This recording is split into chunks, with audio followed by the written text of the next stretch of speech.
Assalamualaikum warahmatullahi wabarakatuh. Perkenalkan saya Jamal Pasalongi dari SMA Negeri Anam Baru, Kabupaten Baru, Sulawesi Selatan.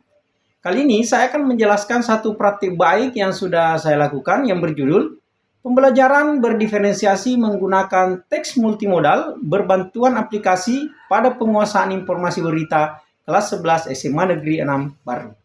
Dalam pembelajaran bahasa Indonesia kelas 11 ada satu tujuan pembelajaran tentang bagaimana kemudian peserta didik itu mampu mengidentifikasi sebuah informasi yang aktual dan faktual dari sumber berita. Kita sangat berharap bahwa ketika murid-murid kita ini atau peserta didik kita ini itu kemudian mendengarkan sebuah berita, maka mereka sudah mampu menangkap informasi yang penting di situ.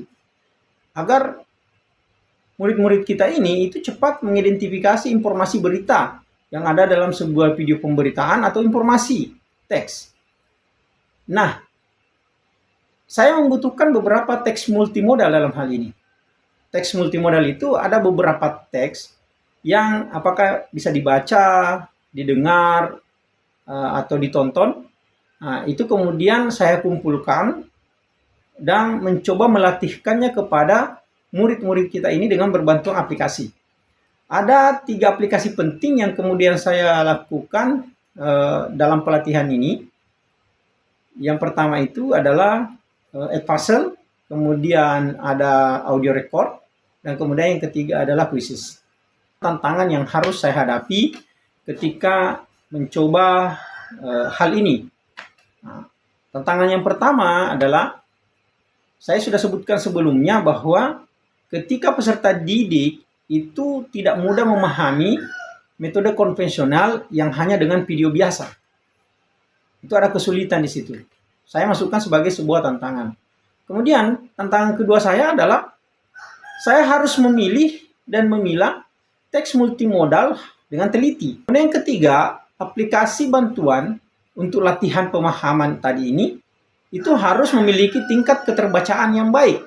Teksnya tidak perlu terlalu panjang. Itu akan membosankan bagi siswa, dan saya mencoba mengurai tantangan ini. Maka yang pertama, karena ini adalah upaya pembelajaran diferensiasi, maka yang pertama saya akan menggunakan asesmen non-kognitif atau gaya belajar dari para peserta didik kita, itu dari guru bimbingan dan kemudian yang kedua adalah saya memanfaatkan aplikasi yang ada di PMM, khususnya pada bagian AKM literasi. Dengan menggunakan aplikasi PMM tadi, maka tampak di sini bahwa hasil analisisnya itu ada 4 orang dari murid kita ini itu memerlukan intervensi khusus.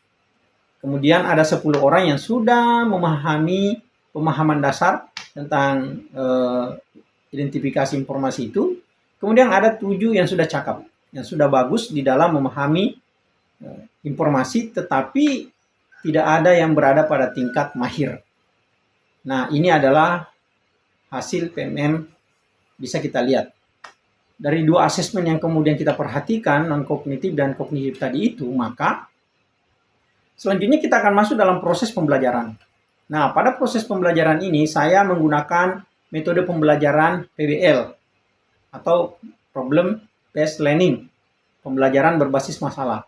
Karena nanti murid-murid kita ini akan diperhadapkan kepada satu masalah, cara melakukan atau mengidentifikasi informasi yang ada di dalam berita. Mereka akan melakukan penyelidikan tentang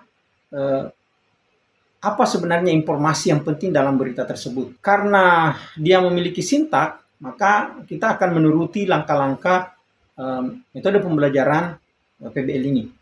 Yang pertama tentu pembukaan.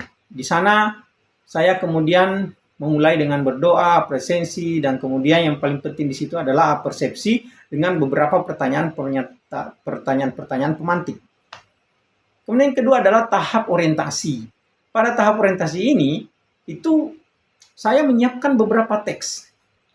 Jadi saya menyiapkan beberapa teks berita dan video berita yang nanti mereka akan pilih berdasarkan kesukaannya masing-masing. Nah, pada tahap selanjutnya adalah pengorganisasian. Ada 2 tahap yang saya lakukan di sini. Yang pertama adalah tahap ketika mereka tidak dikelompokkan dulu, kemudian mereka akan memilih berita yang mereka sukai. Nah, selanjutnya kita kemudian melakukan pembimbingan dan penyelidikan baik secara individu dan kelompok tadi itu. Apa yang kita lakukan di sini? Di sinilah kemudian saya terapkan latihan untuk mencari informasi itu dengan menggunakan aplikasi Edpuzzle dan audio record tadi itu. Apa hasil temuan yang saya lakukan? Saya melihat pembelajarannya menyenangkan. Dan ini disenangi oleh peserta didik kita. Nah, karena memberikan kesempatan kepada semua gaya belajar untuk aktif. Baik gaya belajar visual, auditori, dan kinestetik, itu bekerja. Apalagi, yang kedua, video dengan tema yang berbeda tadi itu, dan mereka kemudian memilih tema berdasarkan kesukaan atau yang mereka senangi, maka itu sebenarnya adalah penyiapan teks multimodal yang mendukung diferensiasi konten. Kemudian aktivitas selama proses pembelajaran itu memberikan kesempatan dan partisipasi semua gaya belajar. Karena itu kegiatan ini atau pembelajaran kita ini itu mendukung diferensiasi proses. Selanjutnya, penggunaan Edpuzzle itu membuat murid fokus. Dan yang terpenting adalah setelah melakukan evaluasi kuisis, tampaknya hasil belajar untuk kegiatan ini meningkat. Nah, terakhir adalah refleksi. Refleksi untuk pembelajaran saya ini adalah bahwa kemampuan peserta didik semakin baik dalam menemukan atau mengidentifikasi informasi. Setelah mereka berlatih dengan teks multimoda tadi berbantuan aplikasi, maka mereka kemudian bisa mendapatkan hasil yang baik. Yang penting juga adalah bahwa dalam proses pembelajaran itu muncul karakter profil pelajar Pancasila. Ada mandiri, karena mereka bekerja secara mandiri, mereka kemudian bekerja secara kerjasama atau gotong royong, dan kemudian bernalar kritis dan kreatif. Dan yang paling penting adalah bahwa terjadi proses pembelajaran diferensiasi dalam hal ini. Ada keragaman konten, ada proses yang kemudian melibatkan semua gaya belajar. Nah, oke. Jadi, seperti itulah pembelajaran yang saya lakukan. Mudah-mudahan bisa menginspirasi kita semua untuk menjadi lebih baik. Terus berkarya. Terima kasih. Assalamualaikum warahmatullahi wabarakatuh.